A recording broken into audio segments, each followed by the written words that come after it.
episode 3 was, oh my God. As a fan, I thought, wow. As a DP, I thought, fuck. If you take Hard Home and you take Bob and you take The Lake and you add them together, add a 5x4, you have episode 3.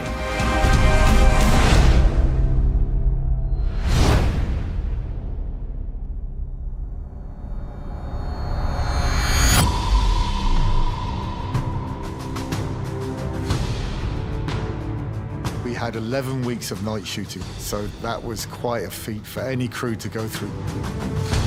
We knew this episode was going to be almost entirely battle.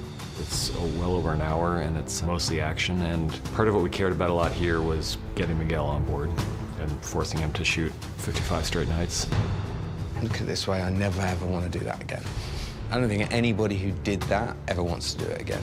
Yeah, that was tough, and I don't think it was something that anybody really realized just how hard it was going to be. The long night. When I was doing it, it was -14. Just chilling, -14.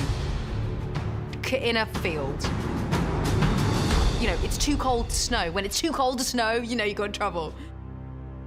Chris and the rest of the team, they were there day in, day out, where you would start your evening at 6 o'clock at night, and then you'd go home at, 5 o'clock in the morning, and that's brutal. Your body never acclimates to that 100%.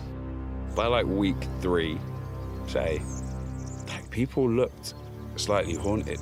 Cast, stunts, background, crew, everybody just looked like this is like getting into us. This is like getting into our spirits. I'm not gonna lie, it was horrible.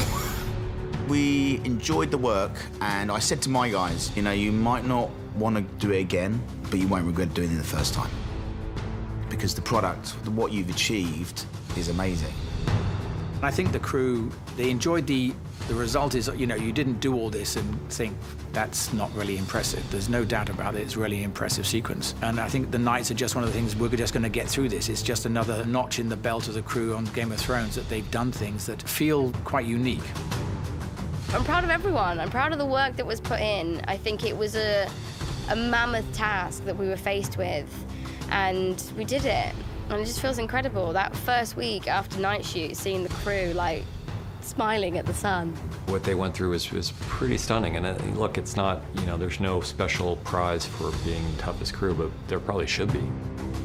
Working in the pitch dark, in the rain, in the mud, it's a real testament to the entire Belfast crew who gave us something that no amount of money could ever buy.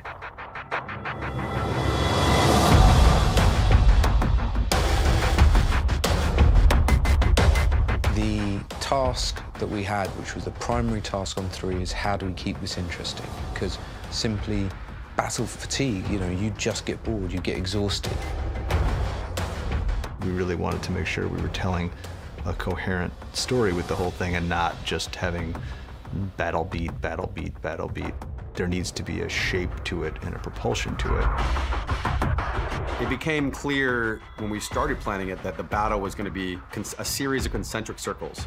It would be walls of defenses failing, and the dead getting closer and closer to the center and to the heart of Winterfell and taking over everything.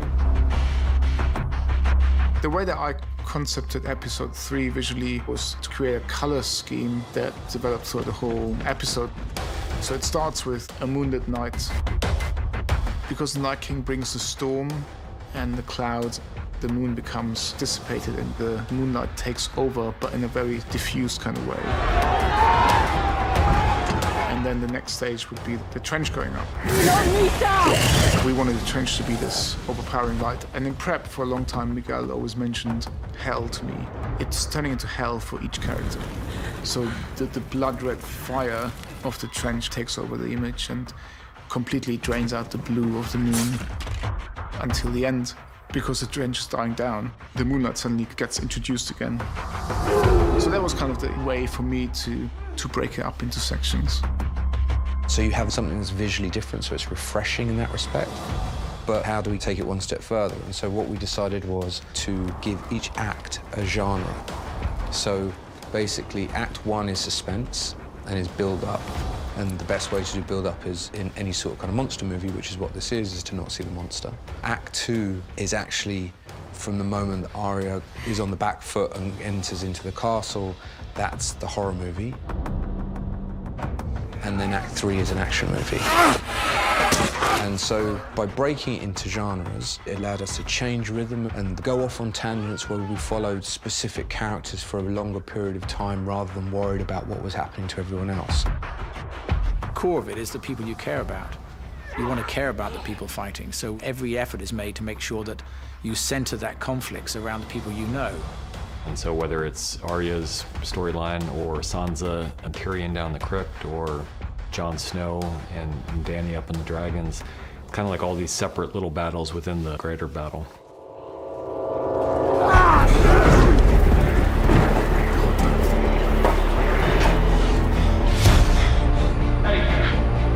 Light the torch! Light the torch! Ah, fuck. Sorry, I'm really sorry.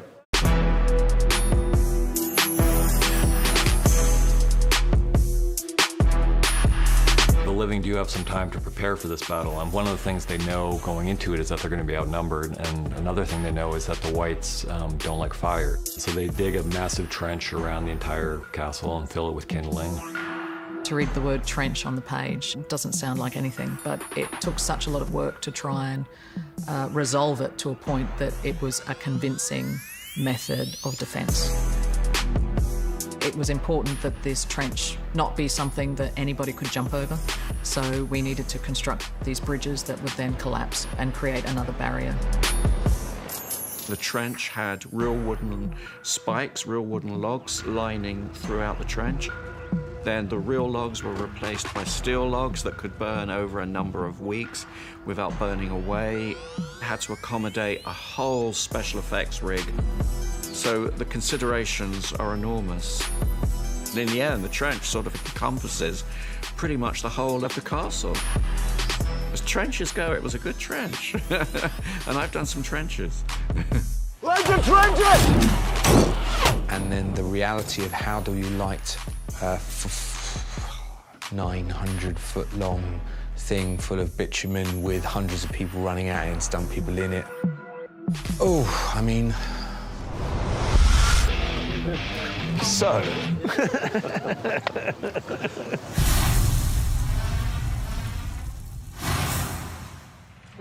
The complicated process of the trenches began with the concept of it being a first line of defence. Therefore, it had to be impressive, it had to be very big. So we had to devise a way we could produce a flame which is big enough for outside environment. So we came up with a system which is just a simple water trough. It makes the most economical flame out of propane. And then, of course, you've got to think about the consumable part of it. You can't have real logs in there. It has to be a steel thing. It has to be able to endure the heat and the fire. I think we did 900 steel logs and we did 16 steel troughs. And then you have to work out how you get that amount of gas to each trough. We've got one 4-ton tanker with a mobile unit, which is 5-ton. So with a combination of two, we convert liquid into gas, and that's what gives us our gas supply. We run it off an electronic valve system that's tied in with a firing box, and each one's ignited by an individual gas bang in a sequence. It uses a lot of gas, a lot of gas. Have you got your gas bill? I've got my gas bill, yeah. I'm dreading that one.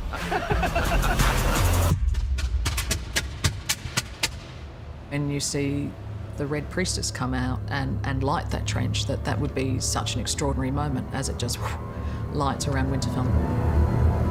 In terms of imagery, I always thought that was such a fantastic thing. So you really were seeing for the first time the ice and the fire meeting. So that was something that I thought was a really lovely image to establish.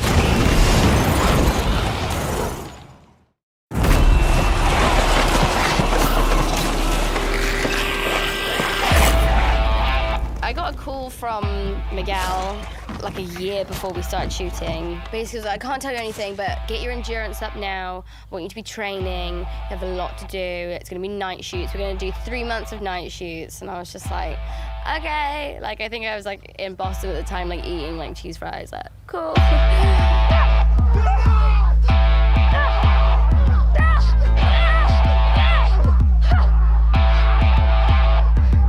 Her entire fight through the battlements was just a real great moment, and everything that I have learned really did come down to that, and I did use every sort of skill that I'd learned in that fight. It's one thing to go on the battlements, but then over the top of Winterfell, you've got these 2 staircases that go up to the middle section of Castellation. So we thought it'd be really claustrophobic and dark and scary to be in there with whites, but that's when the full staff doesn't really work. We all know these tunnels are very small, and the last thing you want is a 5.5 or a 6 foot quarterstaff going through small little alleyways. So what I decided to do in this one, be able to cut it in half, so be able to disassemble within the fight sequence, and then have 2 of them she could use both in each hand, which was great, and it gave also then the stunts something else to play with and to train with. Yeah, because if I concentrate on doing the move, one of them does it and then the other one doesn't, and it's like... One of the incredible things about Maisie is that she's a righty.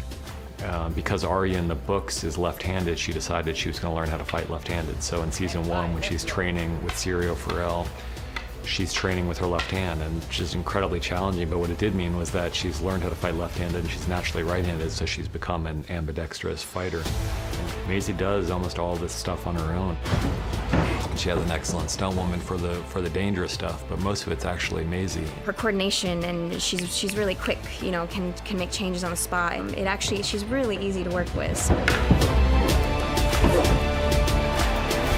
It's one thing practicing a fight, which is like a sparring fight, you know?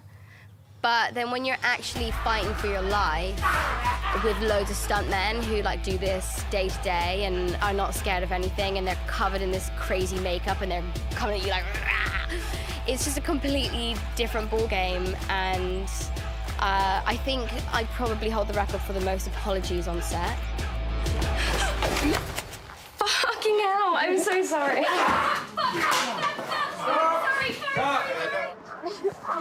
Sorry, guys. They're fine. They got pads on. We knew any situation where lots of people are fighting, Arya needs to play a central role because she's one of the best at it. That's amazing, and it's a lot of fun to watch, but it's one note, and to try to play that note through the whole episode, it wouldn't have worked. So having her wounded and having her almost taken out of commission and almost rewinding the clock on who Arya Stark is would really be interesting. It would also give us a chance to change up the nature of the story we were telling.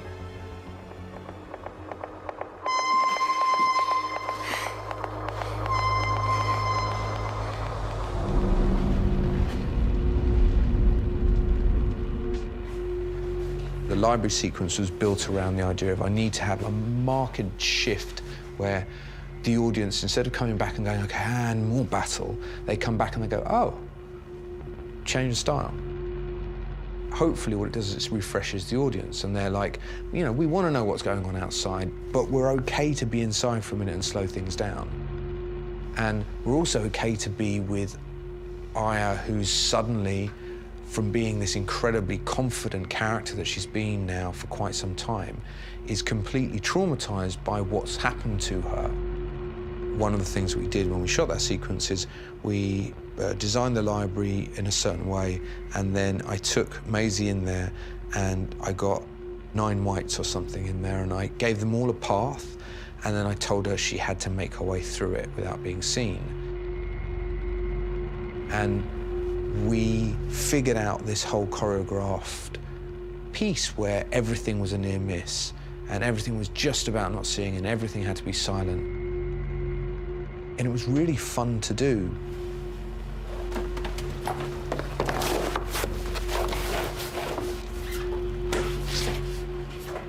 Oh my God, you're so scary.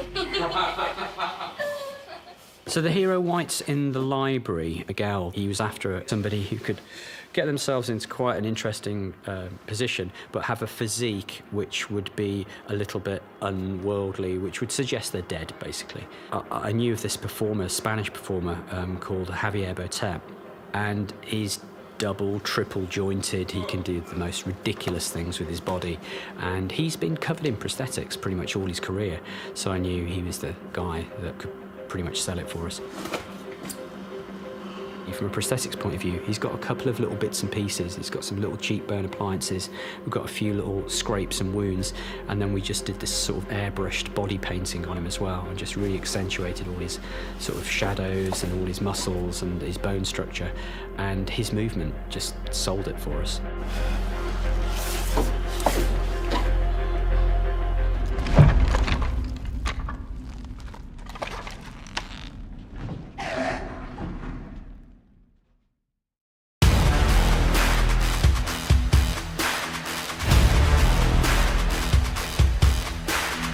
We're all in love with Leanna Mormont. I think the whole world is. So we wanted this to be her absolute heroic moment.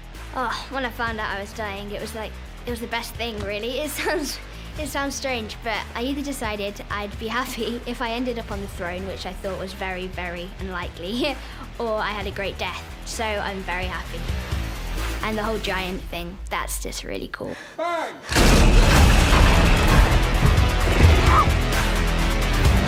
All the shots with Leanna and Crumb were all really pretty complicated, and they all had lots of pieces to them. So it started out at Tomb, where we shot the Winterfell set, and we shot a lot of the backgrounds for the shots.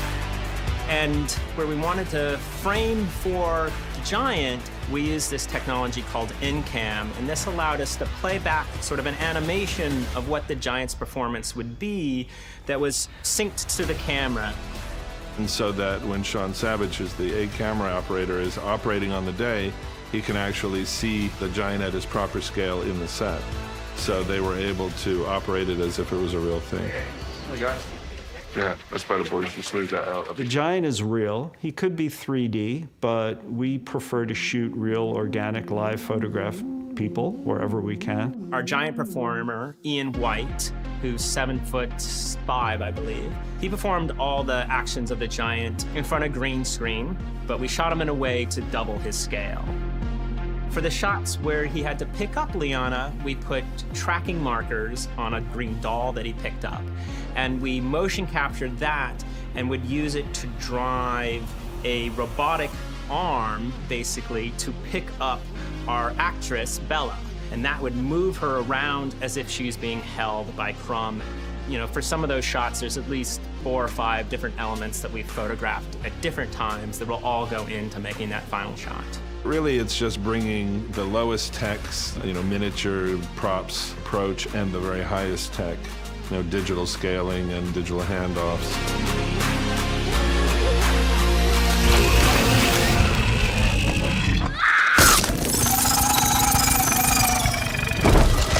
I think it's very fitting for Liana to die, like doing something like that, stabbing a giant in the eye. It's a bit like, I realised today, it's a bit like David and Goliath, the same sort of thing. Like just a stab in the eye kills him. But with this little Liana moment.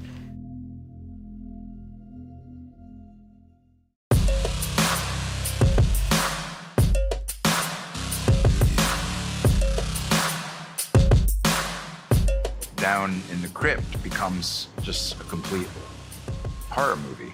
It's terrifying down there. We're in a crypt. Nobody thought of that. He's bringing all the dead people back to life, and they put the women and children in a crypt with all the dead people. So, rah. Tyrion is smart, but I guess not that smart. Yeah, the whole action was really fun because I never get to do any action.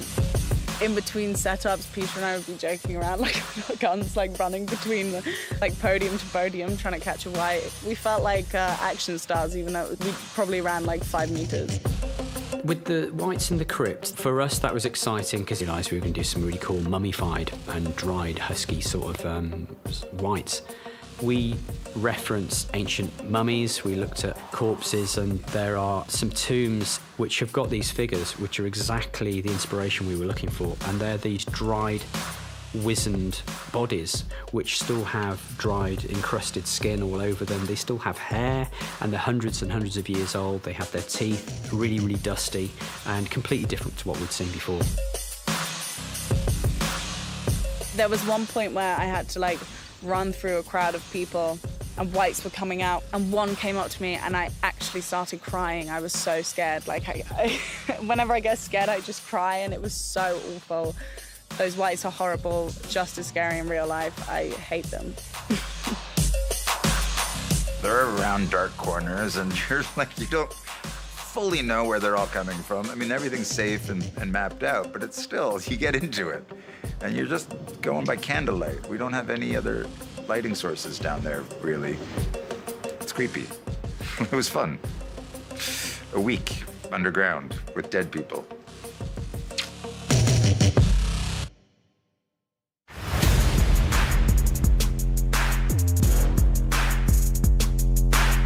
We're such nice people, but you know, it's just such violence that we're portraying, and I've often said, how did we end up here?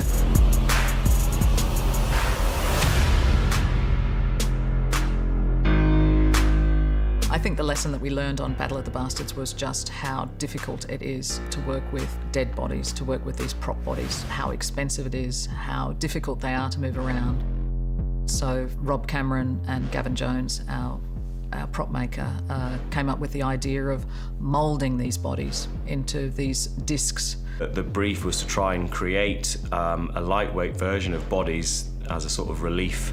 We would get 8 or 9 dummies dressed in their armour, and then we'd make a huge mould of that. So our mould could capture all of this detail, the limbs and the fabric and the armour. Had, I think, probably about 300 body parts, which we would have painted up in different elements, you know, give them some skin tone, give them a bit of a palette, and individually pull out each body. And the good thing about these, the weight of them, we can actually mound them up. So the prop boys came up with this great idea of wedges and then building them up. So it's total carnage and devastation, really. It looks great.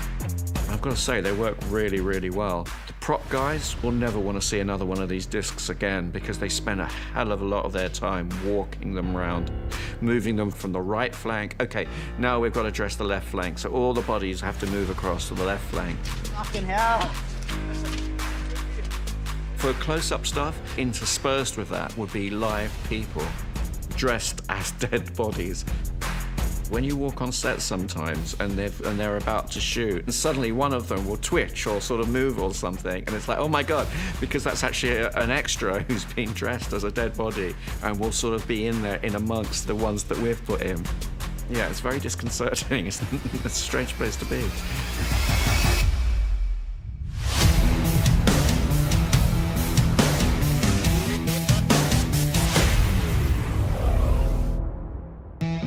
The last third of the movie, where we move into an action film, John realizes that the real task still at hand is to essentially protect Bran. Bran! No!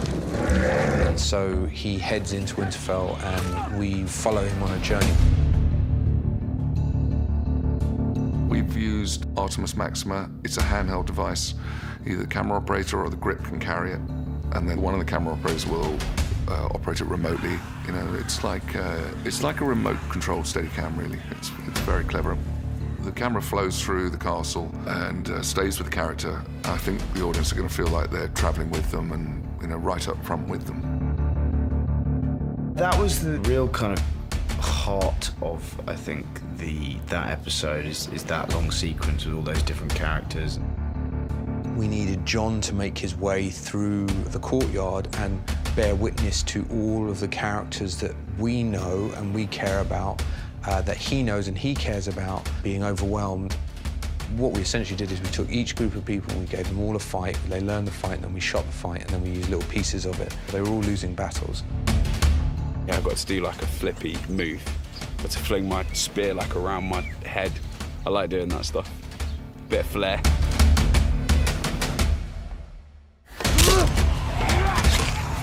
I loved filming the sequence where we are really up against it, and it is overwhelming for Brienne, and Brienne is in battle mode. It was really all-encompassing that night. Being there was so intimidating, and so, you know, we were all really panicked by how claustrophobic it was, and I think that really adds to the work.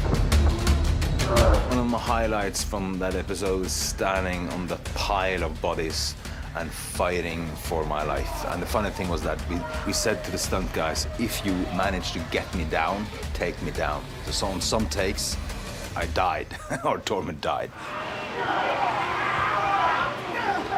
I was really fighting for my life, for Christopher's life. Strong arms now.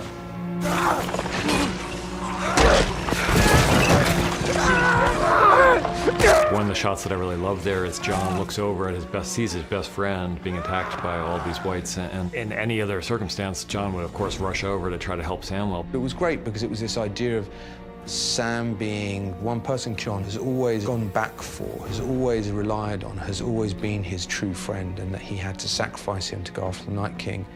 And then it was finalized with a moment where, at some point, we just ran out of stunt guys to throw at Sam. And so he sat there and he just started crying. And it was great, because it truly was crying amidst all this violence. So seeing John do that with Sam, I thought was a really, really great. Again, he felt true to the character. If you're involved in a battle scene, you like to see yourself as a fighter, and you like to make it look as good as you possibly can. And Miguel was the one who had to keep reining me in and say, remember, you're playing Samwell Tarly, and Samwell Tarly is not a fighter. The reason that Sam is in there is because he's not a fighter, and it's because he can show how normal people would cope. So we had to really dull him down, and we just make it in such a way that we wouldn't allow him to be cool. We've just put him under so much pressure, which is not fair to him as a person, because we could do it to everybody else too. We just don't. We just, we make Kit look really cool. We do, it's all right. What can we do to make Kit look cooler?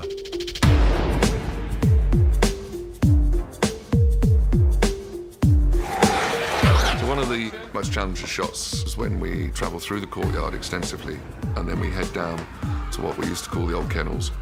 And as he's running down this very long, dark corridor, we had to coordinate about 15 stuntmen dropping out of the roof around him.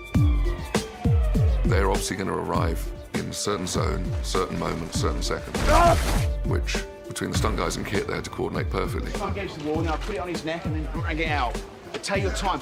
I wouldn't kill him. I wouldn't kill him until you see the next guy. And everything was really based around the idea of, like, how can we make it feel as messy as possible? But then we had to obviously put one of our stabilised handheld rigs behind him and still stay really close to him to make the audience feel that jeopardy, the danger of what was happening. After we've choreographed it and rehearsed it, what have you, when we're shooting it, my job is the safety of it and also making sure that it all works. And then I'm cueing, because obviously we all need to be in sync.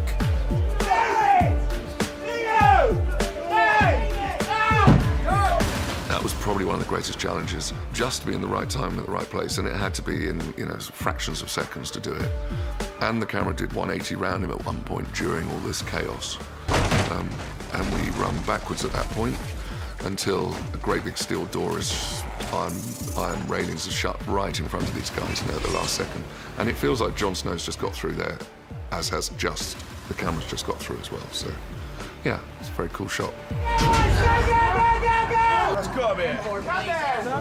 Just because we fancy making you do it again.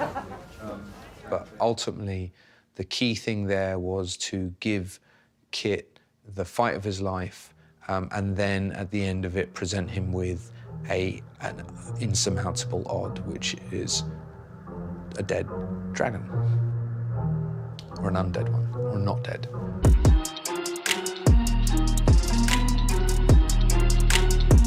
Zombie dragon lands, having his face been torn off, can't exactly see, smashes through the ravenry. Just an insane fight where John is ducking behind these pieces of set as this icy blue fire is blasting over the top of him. But the fun thing is that Viserion is so damaged by this point. He already has a hole through his neck from being taken down by the Night King. Now he's missing half his face, so he's leaking. So, this blue fire is kind of leaking and shooting around. There's fire blasting all over the place, which we shoot photographically for real using a 3D motion control camera, blasting fire in a darkened stage. We actually did laser cuts for Viserion from the digital model of those openings, and then bronze casts were made and then fitted by Sam Conway and his team with fire jets. And then that was put onto this robot with the quick arm so that the fire would leak out of openings that were accurate to the dragon. There were so many moving parts in this scene because you've got the environment he's living in, which is partially the courtyard dressed and largely virtual because of the destruction that's needed to be created. There's shooting Kit in the set piece so that he's got something to really duck behind and have interactive lighting wrap around him.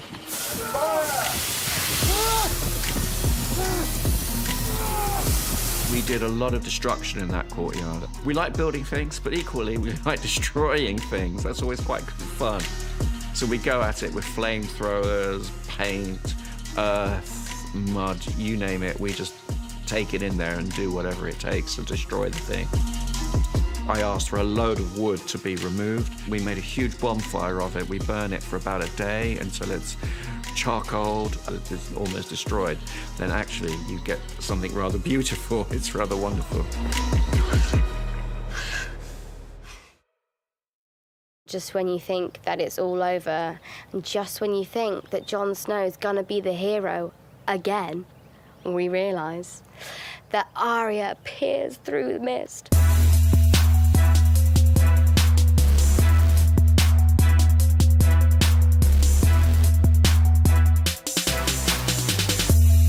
You're like, oh, maybe I'll get him. I'm not gonna get him. And then you're reading, you're like, oh, maybe Jon's gonna get him. Wait, he's not gonna. And I remember actually being like, whoa, and kind of applauding in my head, and then being like, yeah. And then in the read-through, when Maisie was doing it, and we were all just like whooping and cheering. Yeah, it's amazing. I think Maisie thought it was super cool. Like she was like, yeah, I gotta kill him. Kit was really fine with it. I was pissed. I was pissed that it wasn't me killing the Night King. I would have given you I'd have bet you thousands before we read the finals. I was like, yeah, it's definitely me. And then they lead you on that Jon's chasing the Night King. Jon Snow has always been the hero, the one who's been the savior, but it just didn't seem right to us for this moment. It's probably 3 years now or something we've known that it was going to be Arya who delivers that fatal blow. Dan and David let me break all the Game of Thrones rules for that sequence. Majority of it is shot at 96 frames a second. It's all super slow motion. It's all heightened reality, which is not what they usually do. It was a surreal nightmare. Finally, the Night King and Bran were finding each other.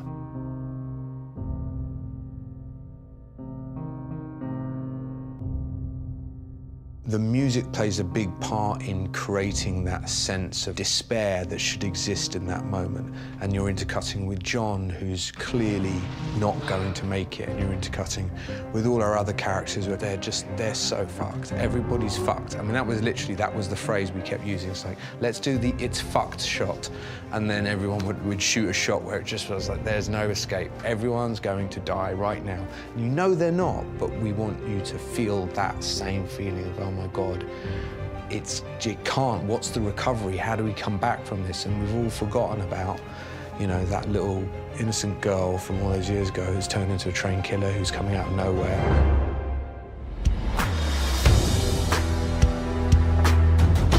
Essentially, she does jump out of nowhere, and that's a wire rig. It's a wire rig we did on the location, but the location wasn't ideal. It was really hard to get a crane in there, and we've obviously got the weirwood tree.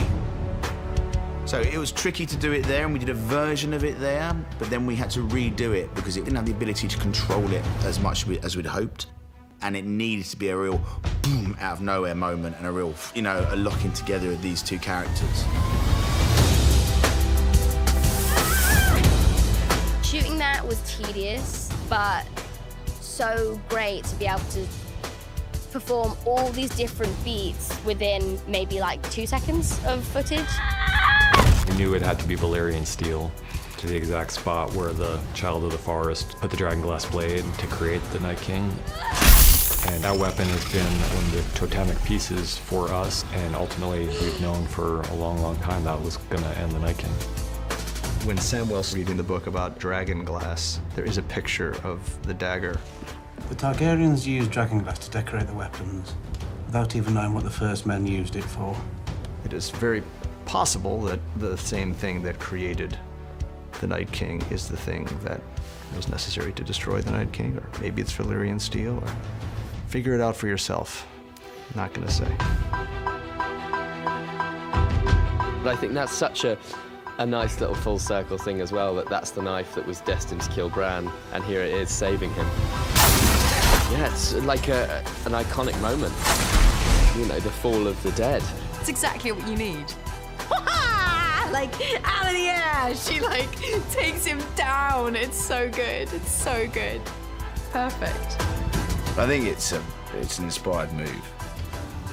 You've always been waiting as to what purpose Arya's assassin skills are going to lead to, and it's for the most important purpose. Reading what I get to achieve and Arya's whole purpose in this world and everything she's trained for comes down to this one episode. It's just amazing. And it was beautiful. It's poetry. And I'm grateful that it was me and not Kit.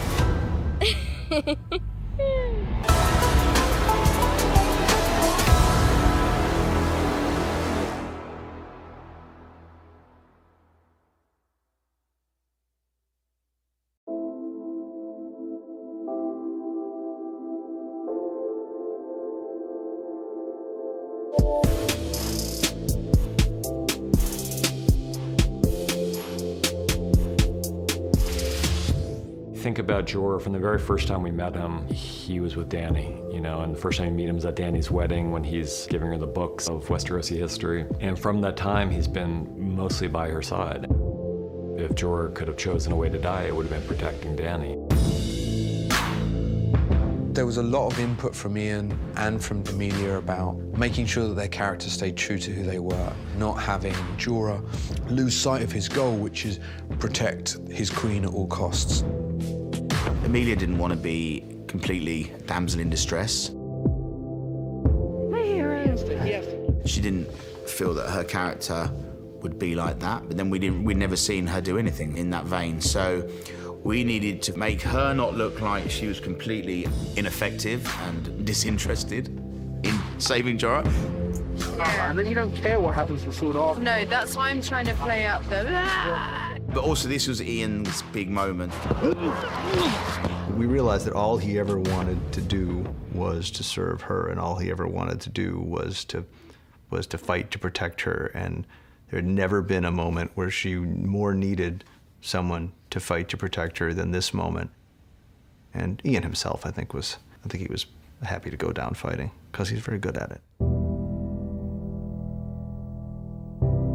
My favorite scene to shoot was my demise. Yeah, just because it required most of me, was the most demanding and most fulfilling scene. And it felt the right conclusion for Jorah's role, and being given a very good setting, a very kind of dramatic and telling setting.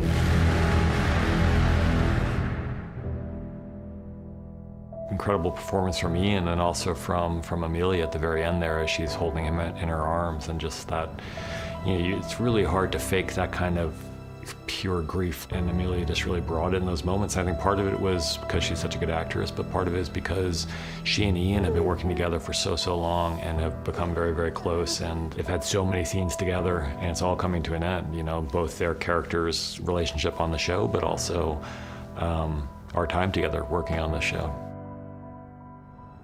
It was really hard. You know, I just had to look at Ian's face, and it was like, it's all there. It's our relationship. It's like the whole, you know, we've been with these characters for so many years. We've been like to hell and back with them. It's been quite a journey.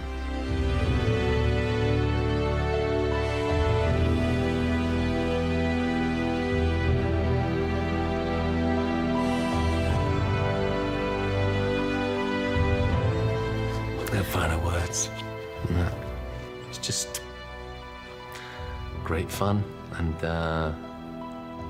yeah, I was so really very, very chuffed to be a part of the whole mad, wonderful thing of it all.